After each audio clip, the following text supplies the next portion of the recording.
35,000 feet above the Bering Sea. Anchorage northwest 85. Confirm that you are aware that we have declared an emergency. A Boeing 747 is in serious trouble.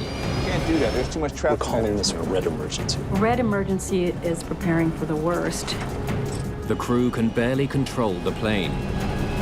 It was a very confusing situation. It was something that they had never done in training. They need all the help they can get to have any hope of bringing the plane and its 386 passengers safely to the ground. If there's ever going to be a time you fly the perfect approach, it's got to be this one. Mayday, Mayday.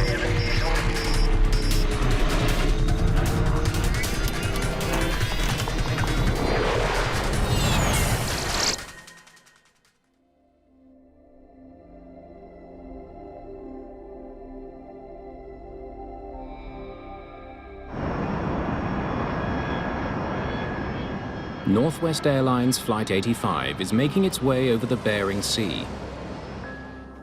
It's after 5 p.m. Dinner service has ended, and passengers are settling in for a long flight. The massive Boeing 747-400 has just flown over Alaska and is now almost halfway through a 13.5-hour journey from Detroit to Japan's Narita Airport. Hello, gentlemen. Frank, how are things? 35,000 feet. Captain John Hansen is a career pilot. He's also a flight instructor for the Boeing 747. 6.5 hours into the flight, he's about to hand over the controls. On long journeys, it's common to have 2 flight crews. The trip was long enough that we put on a full augmented crew. We had 2 captains and 2 co-pilots. They fly in shifts to prevent fatigue. Why don't you guys give me a ding about 20 minutes before you want me back up here, okay?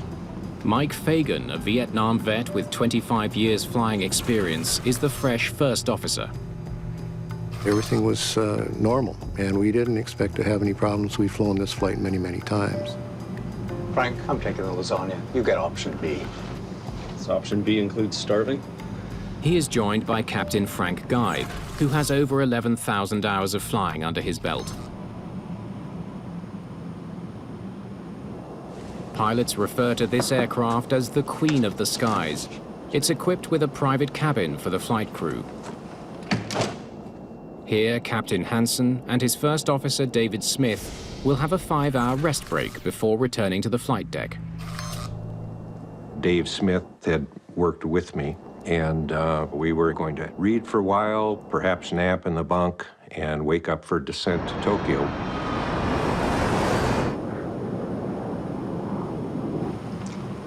You sure you're not hungry? Trust me, I'm good. Flight 85 is more than 6 hours from landing at Narita.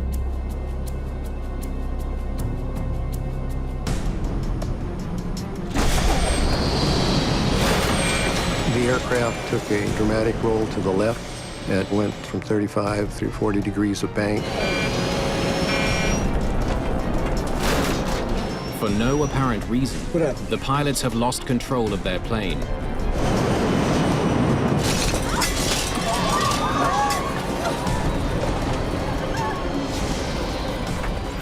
The airplane took a lurch, like nothing I had ever felt before.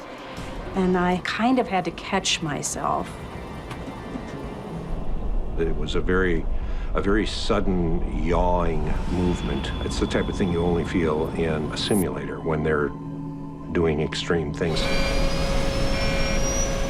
Captain Guibe has only moments to react. Did we lose an engine? Do we still have engines? Still have all engines, that's not it. The lives of 386 passengers hang in the balance. The airplane was kind of shaking, and I knew the autopilot had been disconnected. It was quite obvious that something was abnormal. In a matter of seconds, Captain Guibe has disconnected the autopilot, pulled back on the control column, and leveled the wings. But something is still seriously wrong. Frank, you got it? Yeah, I think I've got it. If it's not the engines, then we have a problem with the rudder. The pilots have leveled the plane, but they are still having difficulty controlling it. The warning system confirms Guybe's suspicion. Yaw damper lower. A malfunction of the rudder system. The rudder controls the plane's yaw, its movements from left to right as it flies. It directs airflow to keep it flying straight. Less than a year earlier, American Airlines Flight 587 lost control of its rudder system and crashed into a neighborhood in Queens, New York, killing everyone on board. We were very well aware of that, and there had been quite a study done on that. So we had actually just reviewed that event in flight planning. This plane is in danger of suffering the same fate. Because of its size, the 747 has both an upper and lower rudder. They normally move in unison.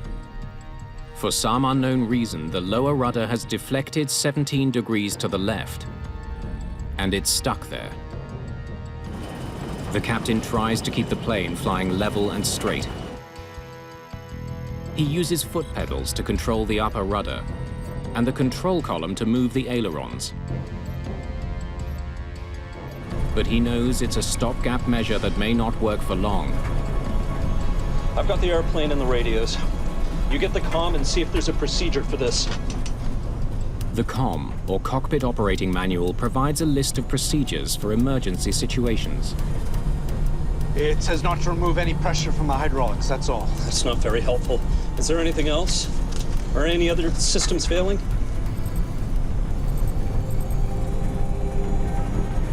Not so far. Hydraulics control several vital components, including the failed rudder. More failures could spell disaster. How far to Narita?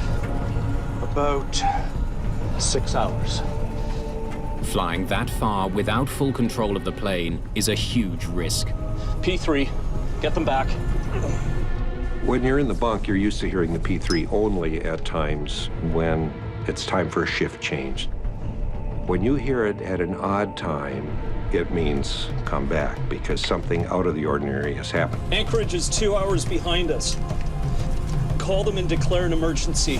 We're turning around. Anchorage, this is Northwest 85. But even contacting Anchorage is a problem. Anchorage, this is Northwest 85. Air traffic control centers have a limited range.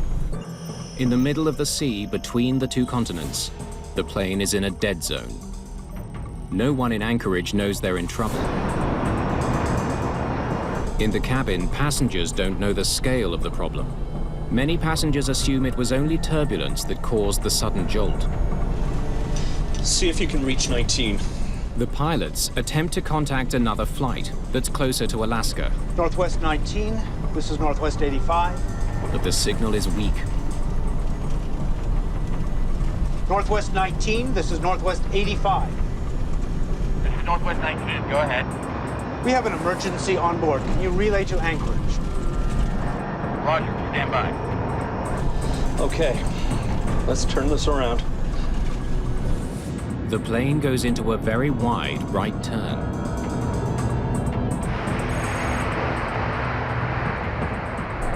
Anchorage Control. This is Northwest 19. Northwest 19. Go ahead. Northwest 85 is requesting an emergency landing. What is The nature of the emergency. Hard over, left rudder.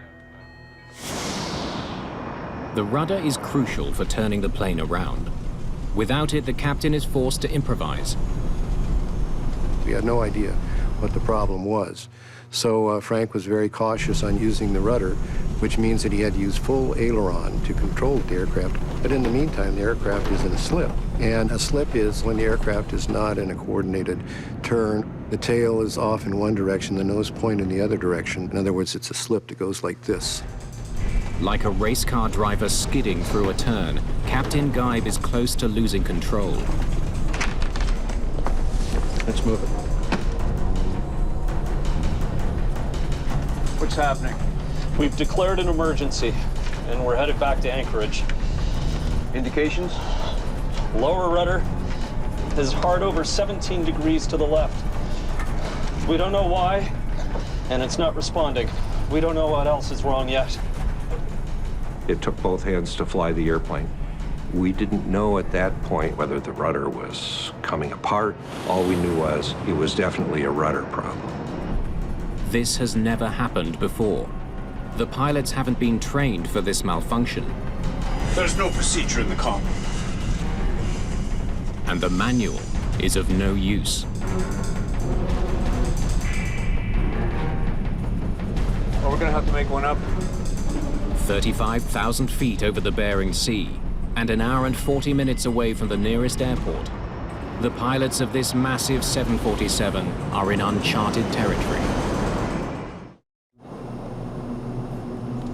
For the 386 passengers on Flight 85, the anxiety over the sudden dive has subsided. No one in the cabin is aware of the potentially fatal drama still unfolding in the cockpit. Without full control of the plane's rudder, the crew needs to fly another 1,300 kilometers to Anchorage. Frank was the junior captain, I was the senior captain. And when I saw him battling the controls, I decided that I was gonna take over. Hey, Frank, you've done a hell of a job, but I think I better take over now. If anybody's gonna ding this thing up, it's gonna be me. I have no problem with that. Okay. Okay, Mike, you're gonna have to take control while we switch over. Are you ready? I'm ready. First Officer Fagan must now hold the yoke steady as Captain Geib relinquishes control of the plane. I have control. Any mishandling of the controls could send the plane into a fatal spin. The same delicate balancing act transfers control of the plane to Captain Hansen. I was pretty appalled at how much force it took to fly this big, beautiful airplane. If the airplane is flying, even lousy, it's flying. And that's the bottom line. And it's headed towards Anchorage. So we're good to go for a while. Now we could begin to devote some thought to other things that had to be done. The crew has no idea how badly the rudder is damaged. It could be seconds from tearing off altogether.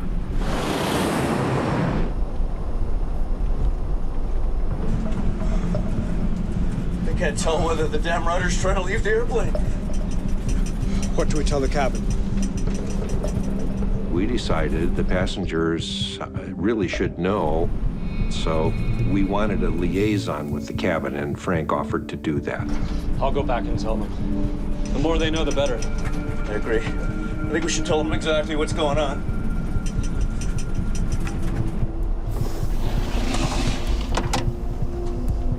Kathy, we don't know if things are going to get better or worse. Every single crew member knew that something major had happened to that aircraft. We've turned back to Anchorage and we're going to make an emergency landing.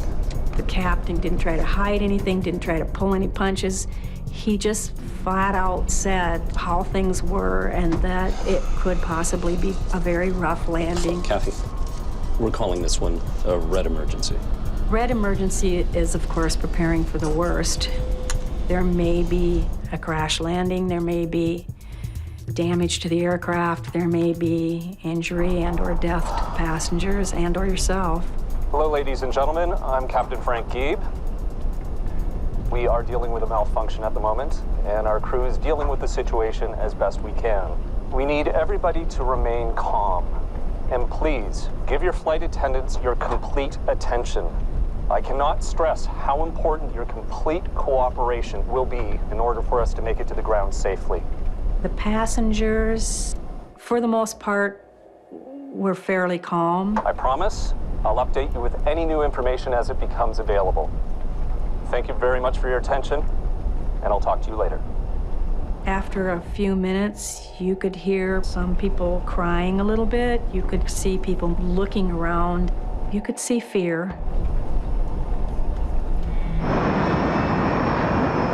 We need to talk to SOC. We need suggestions.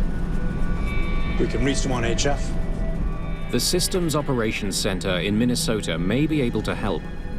But to reach that far, the pilots must use high-frequency radio, which has a weak, intermittent signal.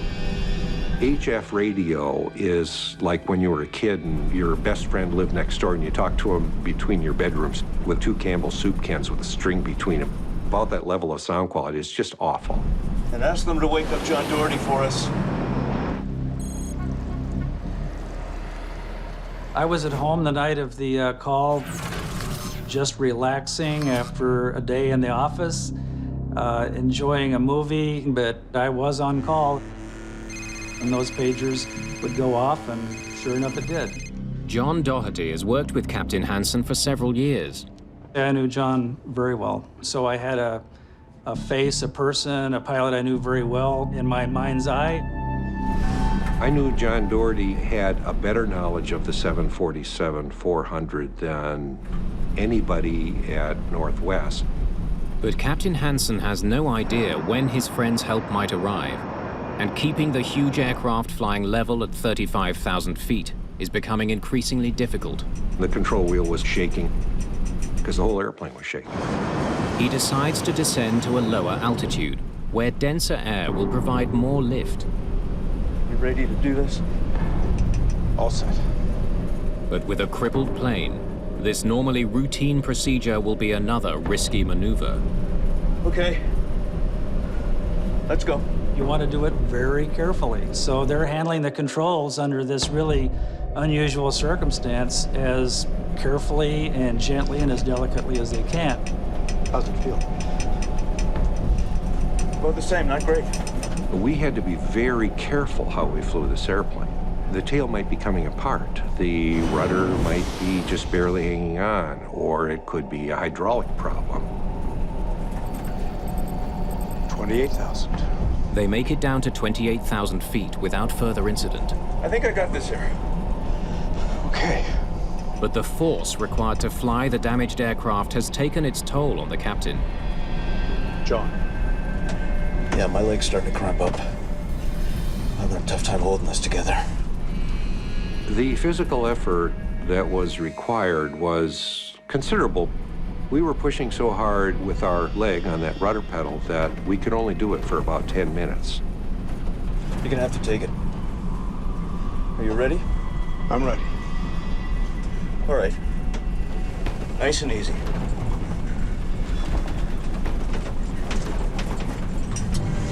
And then Mike would come in as I released. It wanted to go back the other way. In other words, you had to make it go where you wanted it to go. And you have to use the cross control. So you're using the muscles in your shoulder and in your back, and we would lock our legs. And then when I would release, I'd kind of get limbered up again. Still more than an hour away from Anchorage, the flight attendants prepare the cabin for a red emergency. We did what we were trained to do. It just kicked in, and you would make sure that everything on the counters is put away, make sure all the crew bags are stowed and where they should be. Everyone, to a person, cooperated with what we asked them to do. I remember coming to a family of 3, and they asked me if I was afraid.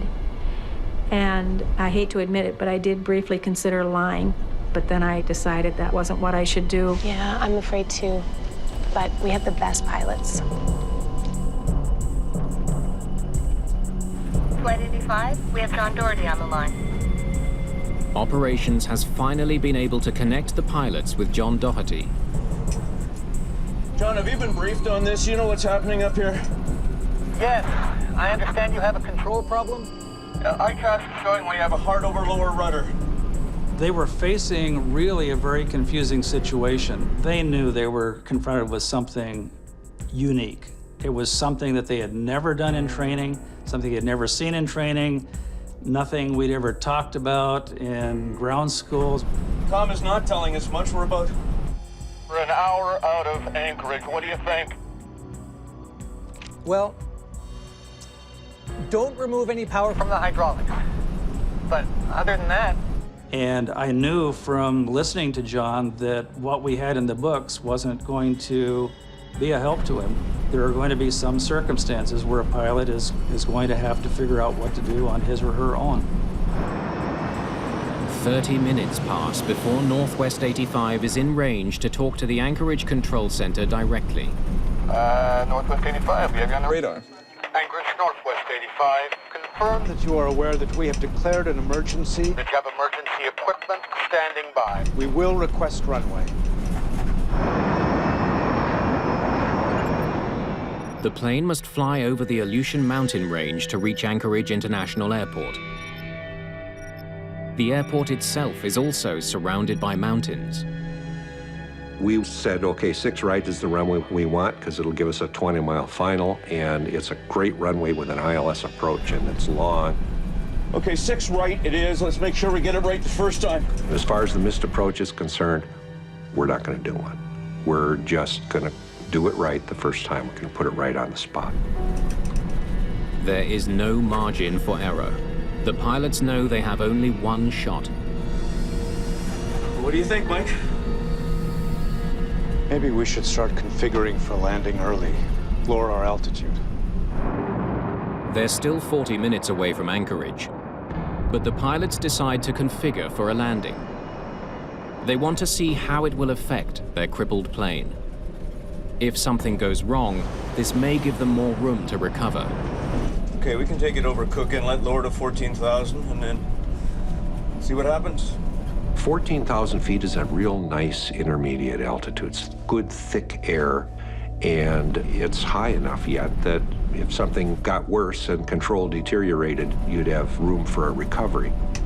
This is Northwest 85. We would like to descend to 14,000 over Cook Inlet. We can't do that. Lots of air traffic in that airspace. The airspace over Cook Inlet is the busiest corridor in this part of the continent. If they lose control of the plane again, they could collide with another aircraft. This is an emergency aircraft. This is the Safest course of action. Okay, We'll clear everyone out of your way. The jumbo jet slowly descends to 14,000 feet. Okay. Flap 5. flap 5.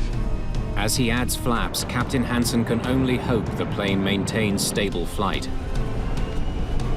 Next comes an even bigger test. Gear down. Gear down. Lowering the massive landing gear will increase drag and reduce airspeed. The plane handles the new configuration without any problems. But there are new worries about the damaged rudder. You feeling that? Oh, yeah. The rudder is tied to airspeed and altitude. The lower you get, the further the rudder goes out. So then it required more rudder, more aileron, and that was physically exhausting. Mike, my leg's starting to cramp up. Are you ready? I'm ready.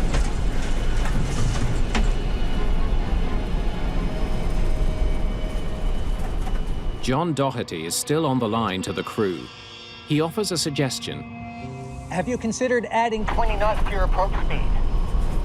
No, we hadn't thought about that. We'll do it. The extra speed may help make the plane more controllable.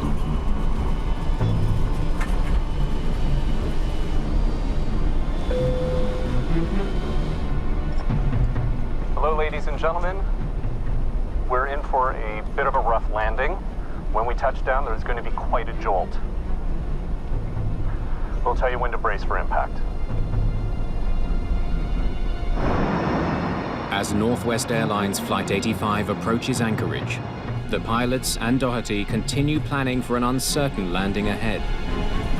We discussed how are things going to be as we fly the approach, what flight control, what management issues in terms of flight path we're going to encounter there, and then how are we going to manage directional control during the landing rollout, what stopping issues we're going to have, and so on. The decisions they face in the next few moments will make the difference between life and death. Okay, we can't do this anymore. Let's use the engines. Dave, get on the levers. 1 and 2 up, 3 and 4 down. Just minutes from touchdown, the pilots increase power to the left engines while reducing power to the right. This uneven thrust should help keep it straight. But there is a danger. No one knows how badly damaged the rudder is. If it tears off while the engine thrust is uneven, the pilots will lose all control. On the ground, they are preparing for the worst.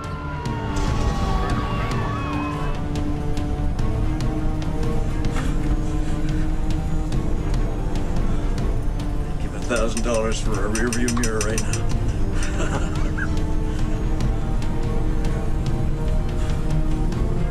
John, what do you think? Doherty has been scouring charts and manuals. He reminds the crew of another problem to consider. On landing, Don't forget the rudder's attached to the nose steering. And when that happens, Mike, I'll take the tiller and the brakes. You take the yoke. Once the nose touches down, the damaged rudder may cause them to lose control of the plane at more than 300 kilometers an hour.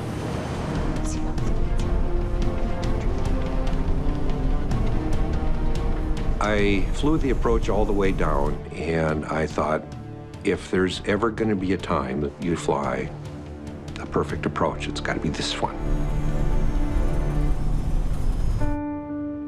I became extraneous at that time, so somewhere along around 7,000 to 8,000 feet on the way down, I signed off with the crew. I'll talk to you When you're on the ground. We'll talk soon. You know, I gave John whatever blessing I could give at the moment, probably understated in typical pilot fashion, and I was off the line and just waiting to hear what happened.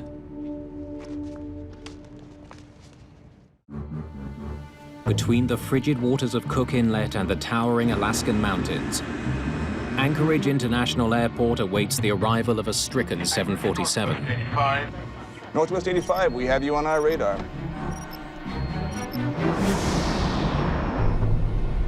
The passengers and crew of Northwest 85 are now moments away from an emergency landing. As I was putting my own seatbelt on, I remember thinking to myself, is this all there is? As in, am I done here? Am I going to be alive when this is over? And I thought about my kids and my husband and my home. Northwest 85, clear to land. Emergency equipment standing by. Roger, cleared to land. The crew still has no idea what will happen when the plane touches the ground. There were close to 400 passengers in that airplane and a crew of 18, and some of them people that I knew personally, like John and the other pilots in the crew. So waiting was hard. Okay, everyone, here we go.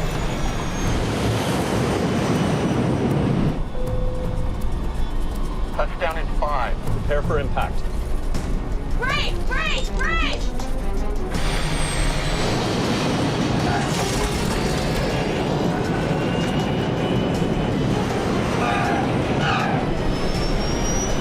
Got it?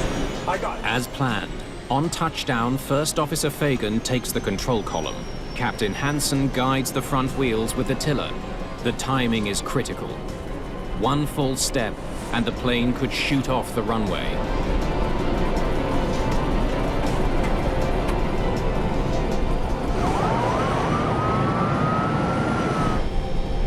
We got it.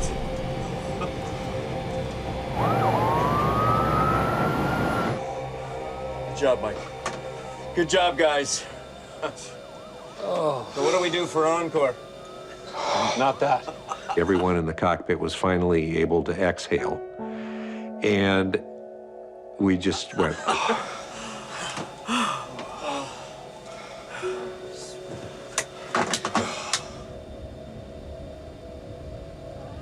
Once we were given the signal that it was okay, Please remain seated until the seatbelt light is off. I knew that I had to get up and go to that entry door and get these people out of this airplane.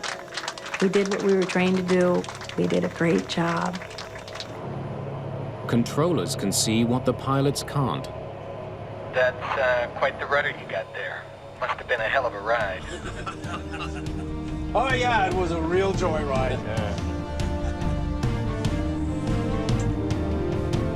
Almost 2 hours after the emergency began at 35,000 feet, all 404 people on board are safely on the ground.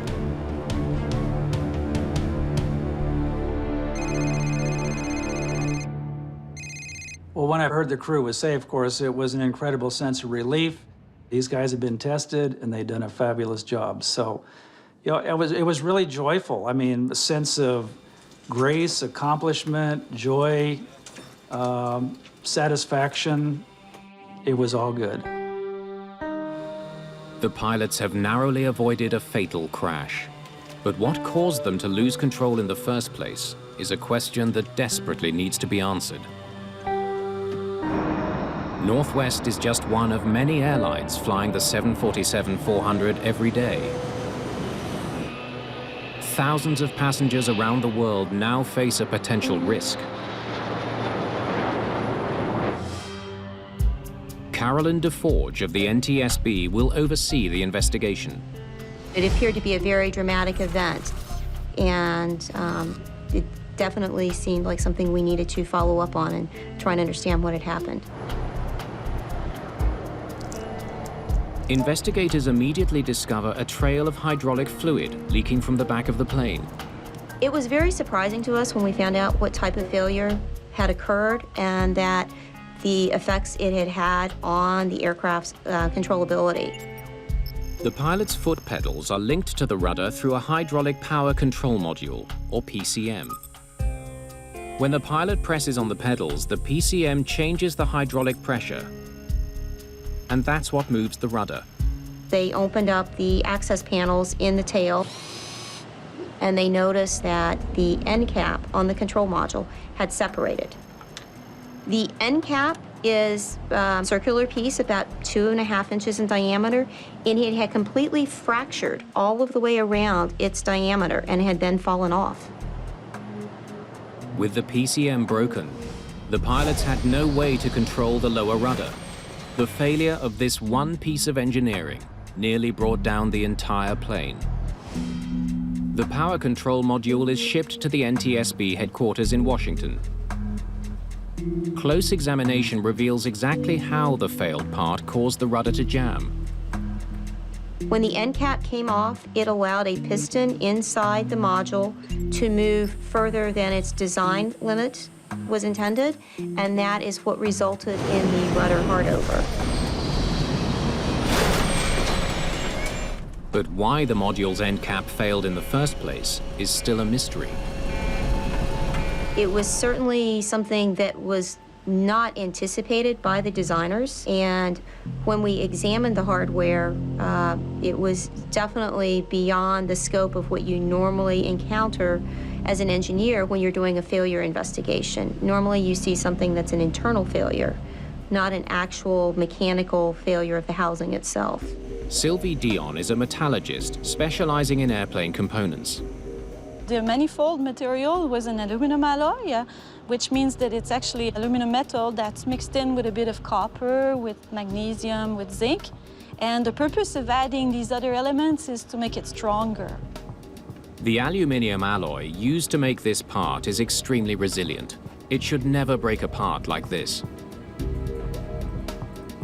Doing failure analyses like this on failed parts is a bit like being a detective, because you're looking for clues as to what caused the occurrence, what caused the material to fail.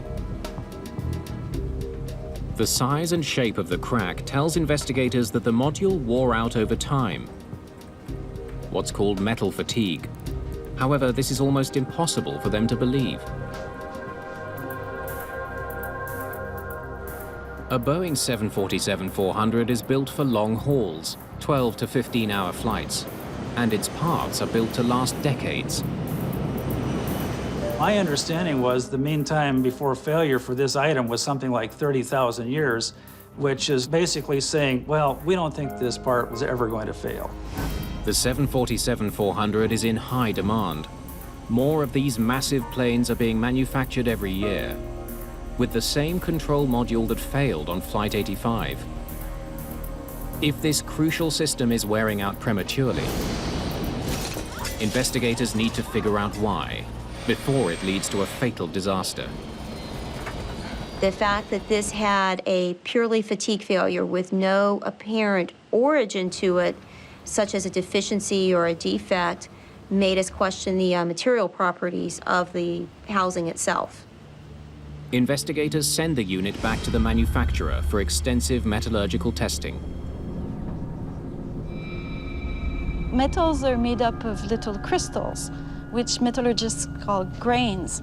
And if the grains are too small or too large or not the correct shape, the material may have a different strength, different ductility, different resistance to propagation of a crack. A visual examination of the metal provides no insight into why it failed. One of the best techniques for revealing if a part contains cracks or surface defects is to use fluorescent dye inspection. The part is examined under UV light, and the defects will appear as bright lines or bright dots that are very visible. But the exhaustive tests reveal that the material itself was not to blame. Investigators still can't explain the failure. It was driving all of the group crazy. We were very frustrated when we realized that all of the paths we chased down didn't give you that aha, eureka moment. Investigators wonder if something in this plane's history could have caused the module to break down prematurely. What the records reveal is surprising. Northwest was the launch customer for the 747-400, and this one was the first in the line of 400s that Northwest flew. It was the oldest production 747-400 in the world. And that's not all.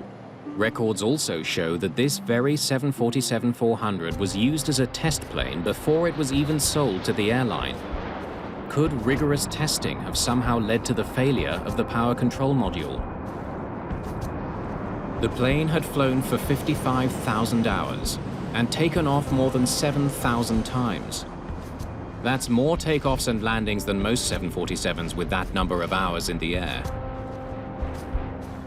This discovery leads the investigation in an entirely new direction. We were concerned that it had been exposed to more stress than we had expected, and that may have caused it to fail. Each time a plane takes off and lands, its systems are put through more stress than when it's simply flying through the air. We were very concerned about those operators in Asia that use the 747-400 on short-haul flights. This module, however, is already broken. There's no way to test it. Checking all the units on the rest of the fleet is not a practical option. You would have essentially had to have grounded the fleet to remove all of the units. As a preemptive strike against future failure, the NTSB recommends that airlines test the power control module more vigorously and more regularly. We instituted a repetitive inspection cycle requirement. But the root cause of the failure is never found. 4 years later, an Air France cargo plane is forced to make an emergency landing. Once again, the lower rudder has failed on the 747-400. The circumstances are strikingly similar to Northwest Flight 85. The unit was sent to Parker Hannifin in California for repair, and when they opened the box and looked at it, their eyes got really big. They immediately quarantined it and called everyone and said, "Oh my gosh, you're not going to believe what just showed up on our doorstep." If the Air France module shows signs of metal fatigue like the one on Flight 85, then investigators may be a step closer to explaining the mysterious failures. We immediately focused in on the fracture surface again in the same area and did many of the checks that we had done the first time around. But this case seems to be different. There is no sign of fatigue. Instead, they find a manufacturing defect. We actually found a deficiency in the bottom of the threaded bore section. We found a very sharp radius at the bottom of the threads, which is where the crack had propagated from. While finding the cause of this latest failure is significant, it has done nothing to help explain the failure on the Northwest flight 4 years earlier. Was it overloading? Was it a progressive failure? Was it exposed to something in the environment that caused it to fail? Without knowing the why, you can't really take the appropriate corrective action. And as an investigator, that's frustrating. For the second time, a part that was never meant to wear out has nearly brought down a 747. With one of the two near tragedies still unexplained, investigators desperately need to find a fail-safe measure that will protect passengers in the future. Okay, everyone, here we go. 4 years after Flight 85's heart-stopping emergency landing in Anchorage, the cause of the 747's rudder failure is still unknown. Now the same part has failed on another flight. The next failure could be deadly. We still don't know actually the root cause of the Northwest failure. But because of what we found with the second Air France failure, we needed to take corrective action to prevent similar failures from occurring. Investigators recommend attaching special plugs to the control module. In the event of another failure, these new pieces will prevent the rudder from moving too far in either direction. The changes that we've made to the control modules in the 747-400 fleet will prevent any future events of a rudder hardover. An airworthiness directive from the FAA makes it mandatory for every 747-400 to be fitted with this new technology, eliminating the risk of another failure. But still, there is another question to consider. One investigators seldom have the luxury to contemplate. With a catastrophic failure of the rudder system, why didn't Flight 85 crash? One reason: the very design of this 747. Having a split rudder is definitely an unusual feature of this airplane. And in this case, it worked in their favor in the sense that if there had only been one rudder and the actuator of that rudder had failed, then 100% of the yaw control would have been deflected, which would have magnified the problem. But technology alone did not save 404 lives. In 1985, China Airlines Flight 006 also went into a sudden roll. But that flight plummeted nearly 30,000 feet before the pilots were able to regain control. How had Flight 85 escaped the same fate? If Frank hadn't reacted the way he had, we probably would not be here to tell the story. Frank, have you got it? Yes, I think I've got it. Captain Geib's actions in the first few seconds were critical to saving the plane. But what got it safely to the ground is another story. Every pilot in that cockpit knew what was going on. Risks were being assessed and so on. On landing. Don't forget the rudder's attached to the nose steering. And when that happens, Mike, I'll take the tiller and the brakes, and you take the yoke. Cockpit resource management is really what enabled us to think this thing through and get the airplane on the ground. I am proud to say we were like a well-oiled machine. We all did what we were trained to do. Touchdown in 5. Prepare for impact. And not one single person fell apart. What do we tell the captain? Guys that we had in the cockpit were just tremendous. Everybody communicated. I'll go back and tell them. The more they know, the better. I agree. I think we should tell them exactly what's going on. I think this crew did a phenomenal job in getting this aircraft back on the ground safely. In 2003, the Airline Pilots Association awarded the crew of Northwest Airlines Flight 85 with the Superior Airmanship Award. More important than the award was the fact that we got the people on the ground safely. We got it. In this day and age of automated cockpits, hand flying is in danger of becoming a lost art. We have to remember as pilots that we are there because of our flying skills. We had prepared so well for this thing that the failure was not an option.